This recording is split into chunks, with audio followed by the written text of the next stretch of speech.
I'm very excited to speak with you all about the book Reverberation. We've got Keith Blanchard, who wrote the book. We've got photographer, filmmaker Anna Gabriel. We got Michael Hermann, who co-founded the Reverberation Company.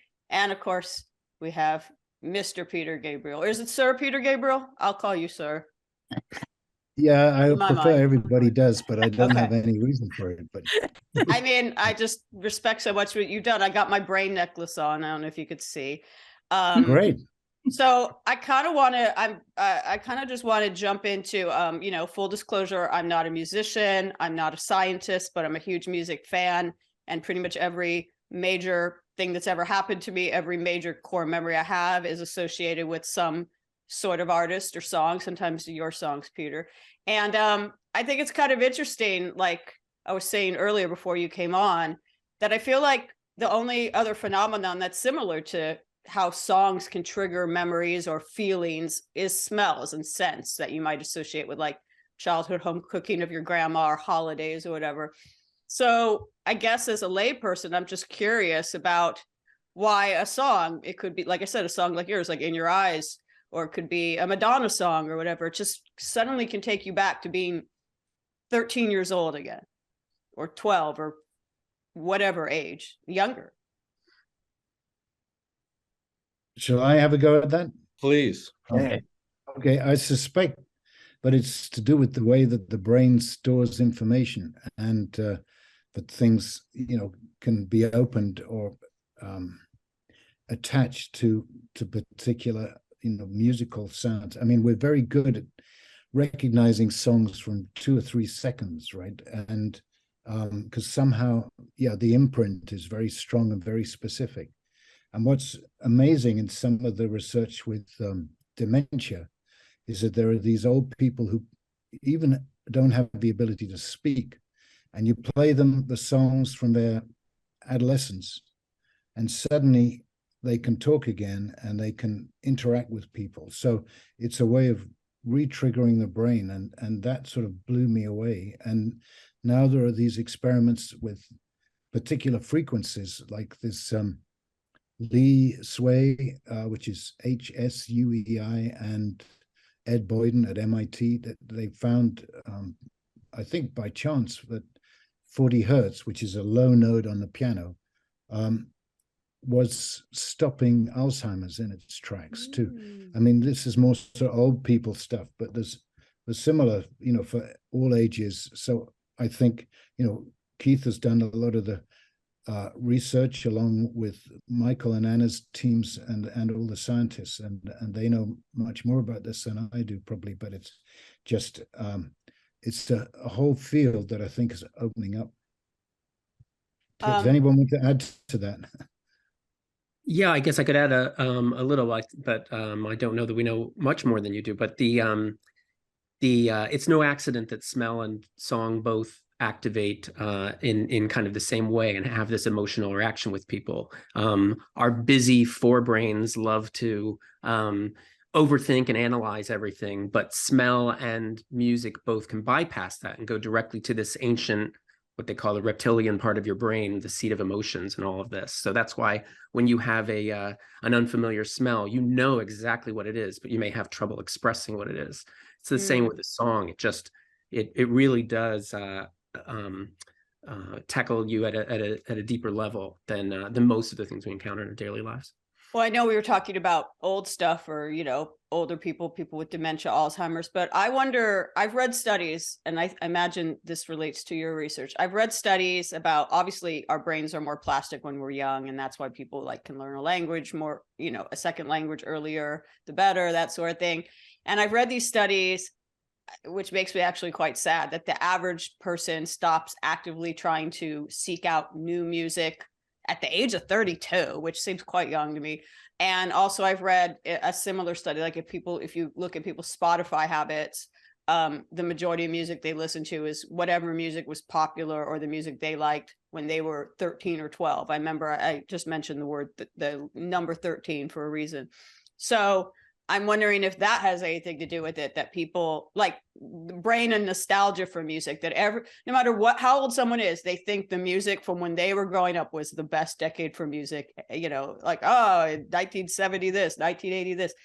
Does that have to do with, do people process music differently when they're younger and kind of their brains are still growing, basically?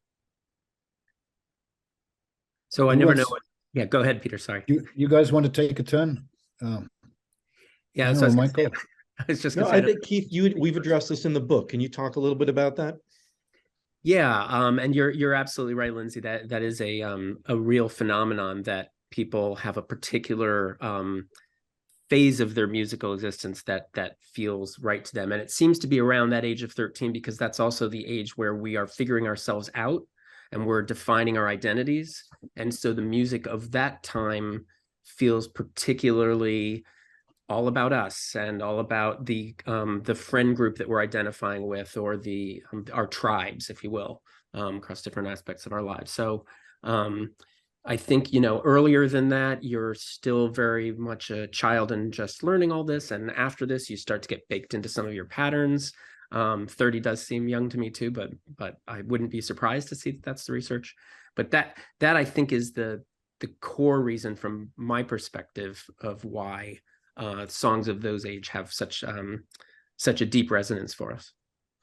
So, Peter, and it may be that sorry, I was just going to add that it may be that at that age we're being flooded with hormones, you know, and that those hormones, but maybe they produce a sort of more pervasive type of printing ink, if you like, into the brain.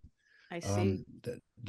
So that, you know, when you start thinking about sex, looking for a mate and finding independence and your own identity, all these are big changes. And so it wouldn't surprise me that the ink that's flooding around your body is a little different. So you, Peter, said in the foreword to this book that Keith wrote that when you write, you know, I'm sort of paraphrasing what you said, but you're very conscious of the feelings that you're trying to provoke when, or hoping to provoke when you write a song. I'm not sure if all songwriters go about it that way. I mean, do you actually, when you're writing a song, think this is the song, you know, to quote some of the chapters of the book, this is the relax song, this is the thrive song, this is the you know, the focus song, etc.? I'm sure all musicians have a feel for it, but some are more conscious of it. And normally, you know, it's rare that I will specifically target a thing. Like I felt when I was grieving, I didn't feel that there was enough stuff around for me. So I tried to write a song called I Grieve. And so I think occasionally it's as conscious as that, but normally I think it's more instinctive. I see. Well, I'm going to do a little bit of a fun lightning round. We probably don't have time to go through all the chapters, but, you know, since you have such an illustrious and extensive discography, what would be your relax song? There are these takeaways in the book about how to relax, how to thrive, how to focus. There's a kind of a love, sex, speaking of hormones chapter. So I'm going to just go through a couple of them. What is your relax song for a recommendation of a relax playlist?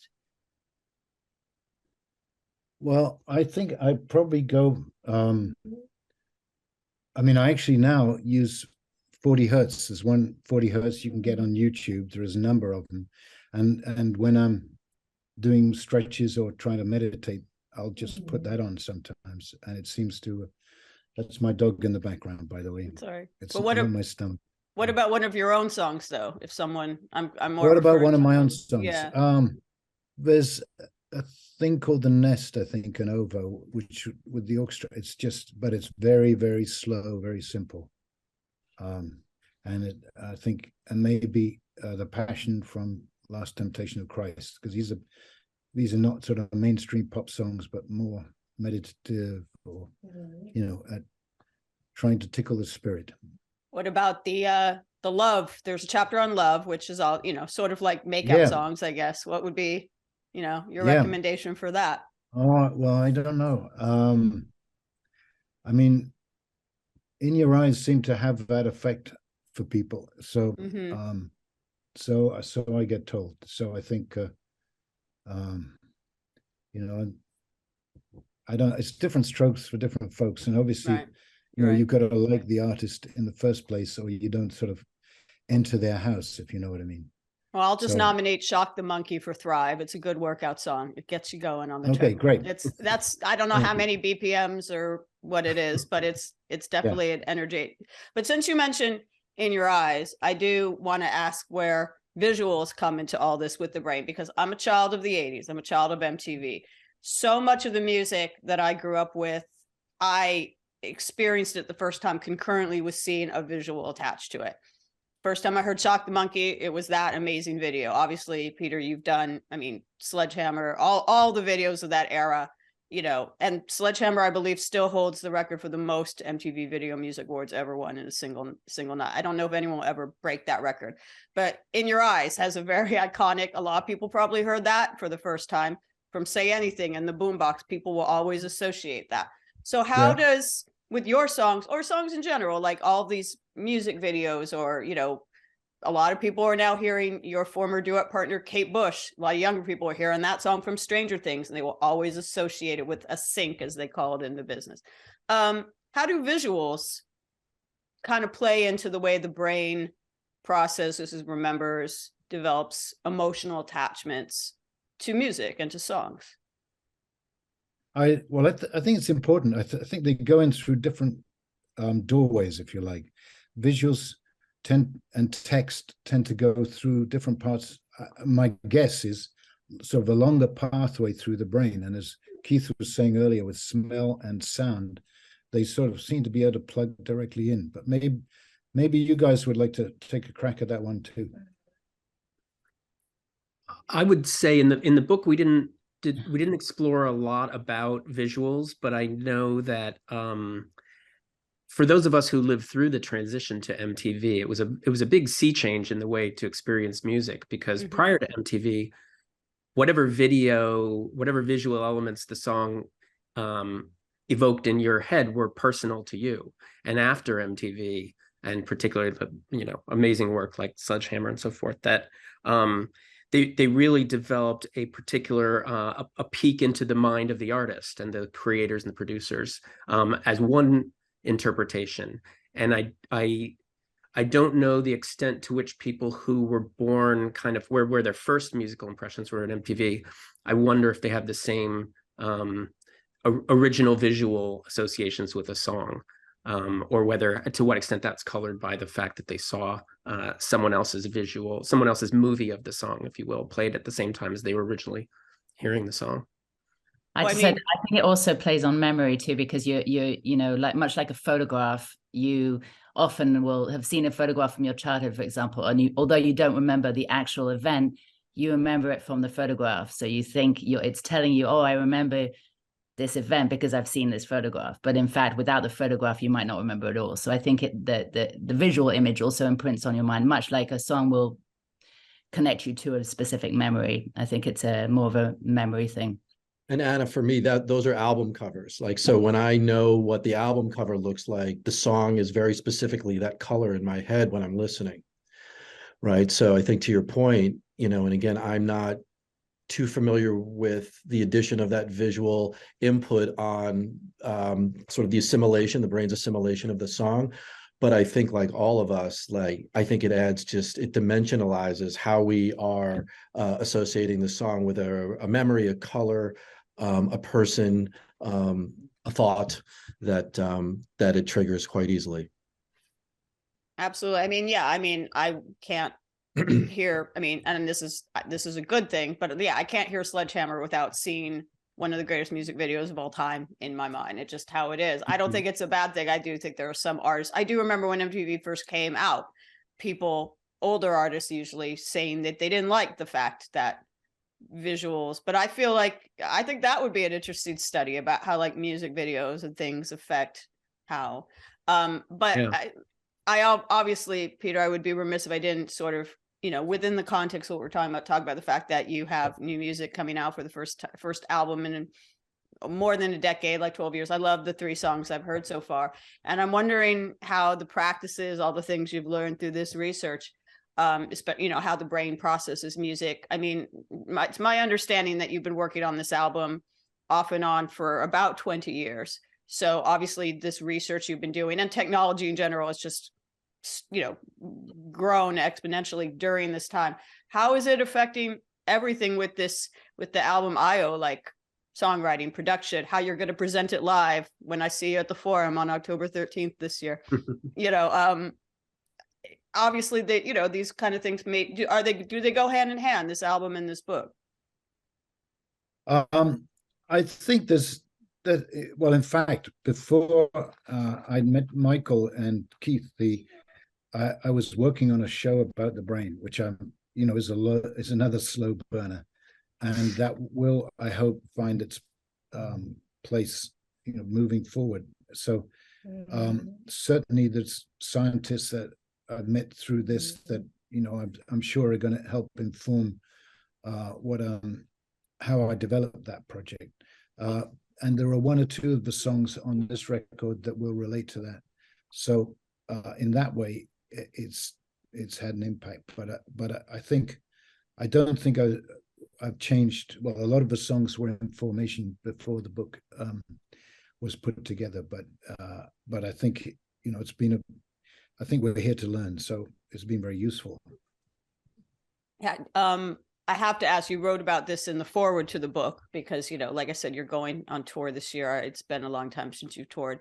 Are we finally going to get the realization of this live music dream that you've had since The Lamb Lies Down on Broadway days of I want this biofeedback thing. I want you to explain how this would work, because I think it would be pretty epic if you made this finally happen. Well, I'm still trying to explore it, but we have, for each musician, they have their own vertical screen.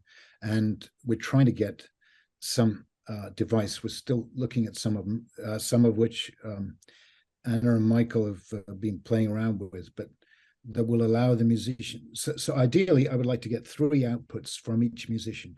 1, their music. 2, their body. 3, their brain. And those could control the images. So for instance, there's one song we may have people's faces, but like the Hall of Mirrors at the fairground, you know, we could have big notes that stretch their faces or fatten them, or if they're thinking, you know, deep thoughts, maybe they fade away and become more ghost-like or spirit-like. You know, so I mean, I say deep thoughts, but that you would measure whether they're leaving sort of a beta state and going into alpha or gamma waves, whatever. So these type of things, it's still early days, you know, and I've been trying to get everything else sorted. So I'm not sure how far we'll get with it. We did a little bit last time we were out on tour, and I hope to do a little bit more. But I think eventually I'm trying to work towards the brain show, which will be hopefully a direct connection.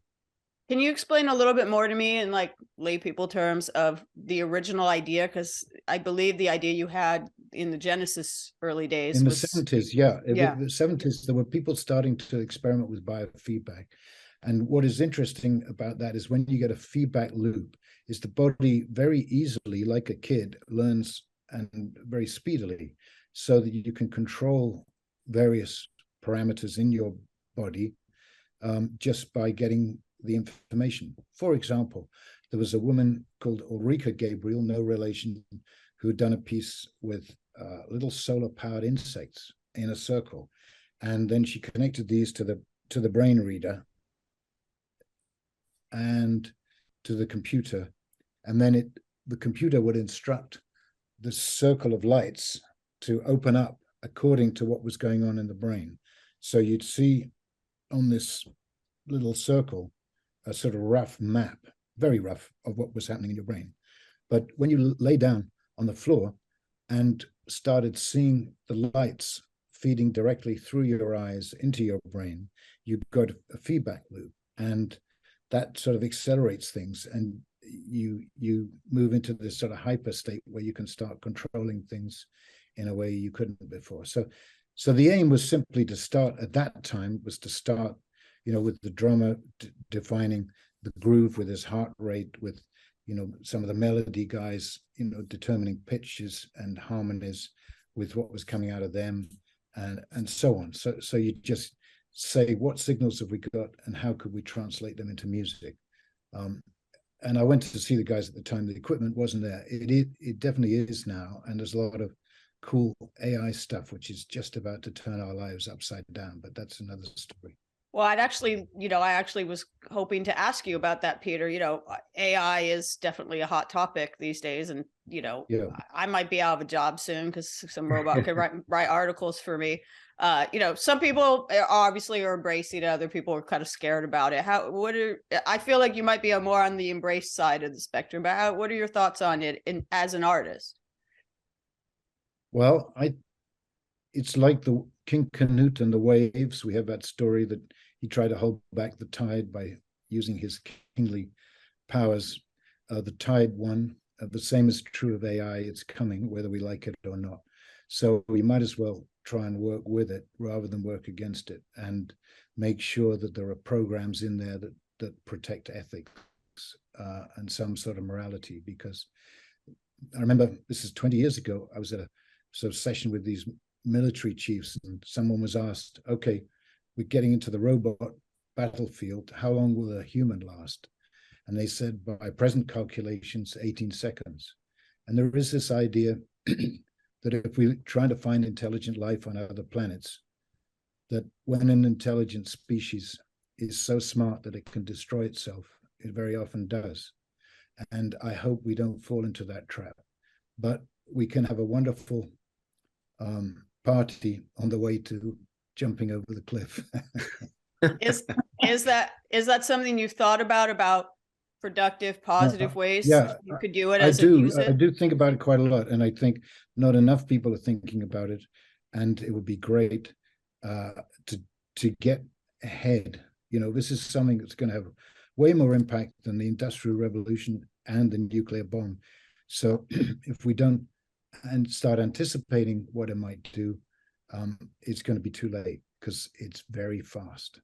Mm-hmm. And Lyndsey, I think we shared with you on Wednesday that a big part of these musical interventions that we're trying to explore with pioneering researchers are around AI and basically taking not only music that could be created, but existing music to put it to work for caregivers, for dementia patients, but also for more practical reasons like increasing focus, increasing leadership in the workplace, increasing and building creative teams. And a lot of this is going to be AI forward, and we're doing our best to stay ahead of that conversation. That's awesome. Related to that, speaking to Peter as the musical artist here, I mean, I was sort of joking when I'm like, I might be out of a job, but we have seen that news articles can be written by AI, music can be written by AI.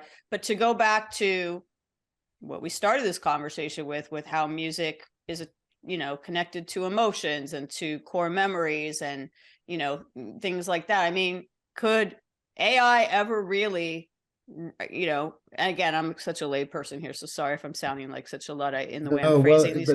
Could it ever really replicate that kind of artistry? That's what I'm trying to say. Like, make music that would have that kind of effect on people. Most people argue no. I would say they just need better algorithms. Yeah. So unfortunately, I don't think my job or anyone's job is safe from AI. But I think the way to look at it, though, this amazing toolkit is just coming into our possession, and we could do all sorts of extraordinary things, including perhaps, and I do say perhaps, protecting our future. Any final thoughts you have about that? How to protect, or it seems like you've given this a lot of thought. Yeah, I have, and there's an interesting Chomsky article in the New York Times if you want to dig down there, but I don't agree with him, and I think we've got some of the really smart AI people in London at the moment, and they're seriously worried, but in the meantime, we can get mass sort of health, advice, certainly, healthcare, I believe, secondly, including some of what we're trying to do here, but sound, light, electricity, electromagnetic fields, they're all part of what through consumer electronics will get high-tech healthcare into the hands of billions of people. And then education, the best teachers, the best teaching, in the same way industrialized brought everyone together. This new personalized AI-powered revolution will allow it all to be designed for us individually. And hopefully that might, if it's done well, it has the potential to make a fairer world. Do you have any advice or thoughts, Peter, on for other artists, in the sense that, you were embracing this kind, science and technology? We were talking about the 70s when you were at the forefront of that. You're at the forefront of the kind of research you're doing in the Reverberation book. But even when I was talking about how in the, even though this isn't as technical, in the 80s MTV, there were people that were resistant to the idea of music video. There's always people that are resistant to whatever the new technology is, whether it's recording technology, this sort of thing. Like, that obviously has never been an issue for you. You've always seemed to be like very eager to embrace new developments. Well, I think I'm probably just as scared as everybody else, but I like to jump in the river rather than talk about it. I think there's maybe a parallel in when photography came about. A lot of people thought that art was done, that painting in particular was done. But what happened? Painting evolved to try to create things that photography couldn't capture. I could see AI inspiring that in people, so writers like yourself, journalists, and myself. What can we write that AI can't yet write, that's very emotional and human driven in ways that AI hasn't quite got to yet? It's not sentient. Which I was sort of leading with the question when I said, or getting to with the question when I said, what can musicians write that will, reach a dementia patient or change, become a core memory for a 13-year-old or whatever, that an AI algorithm couldn't do or might never be able to do? Like, what is the human element in songwriting and music making and art that is just something that can't be replicated? Well, some would argue the spirit, but I think there are probably going to be algorithms for the spirit. So we might as well just grab the algorithms and dance with them rather than fight them. I appreciate your attitude. I'm glad, you're not scared. I'm glad about that. Well, I'm not saying I'm not scared, but I just think you have a better chance going with the current than against it. I agree wholeheartedly. Well, since we're talking about core memories and I was talking about some of the memories I have of your music, Peter, do you have any stories about someone who has said this song, this particular thing you did kind of became that for them, changed their life or, soundtracking? Yes, sometimes. Yes, sometimes. I mean, the two songs that I got a lot of letters from were Don't Give Up and Biko. And you never anticipate that. It's very humbling when someone says, I decided not to kill myself because I just kept this song in repetition. And you don't have any idea when you set out your little paper boat, but it's going to land some of those places. And so it's a wonderful thing. We're very lucky. Yeah, I think, this music has definitely lifted me out of bad places. So, I think I'm just in the string, just sucking it in one end and pushing it out the other. If I'm not mistaken, I've read that, and I'm sure this has been brought up to you before, that Don't Give Up, wasn't that like a key song in Elton John getting sober? That song, I've heard this before. Yeah, that's what he said. Yeah. That's what he said. Yeah. And I, of course, Lyndsey, remember. I'm really sorry because I know I was a bit late here, but I have to get my son to a jiu-jitsu class. Well, you know what? That's important too. Yeah. So, and hopefully he'll play Shock the Monkey or some other song that will help him thrive. No. Before I let you go, he doesn't ever play any of my material. He only plays hip hop. Like you said, it's different taste. Well, I really enjoyed exactly. having this conversation. Before I let you go do that, does anyone have any quick last thoughts about this whole project? No, I think we get, what we discussed the other day is that, we really think that this is, You know, music is a powerful force that can change our lives, mostly for the good. We just have to understand it a little better and how to harness it and put it to use. But it has a very holistic effect on many things. And that's what we're here to explore and to share. Well, I appreciate that. I loved you sharing and exploring with me today. The book Reverberation is, if I can get my head around it, no pun intended, anyone can. It's fascinating. And so was this conversation. So thank you very much, all of you, for your time. Thanks, Lyndsey. Thank you so Appreciate much, it. Lyndsey. Thanks. Thank Have a great you. day. Bye, y'all. Thank you. Bye. Bye-bye.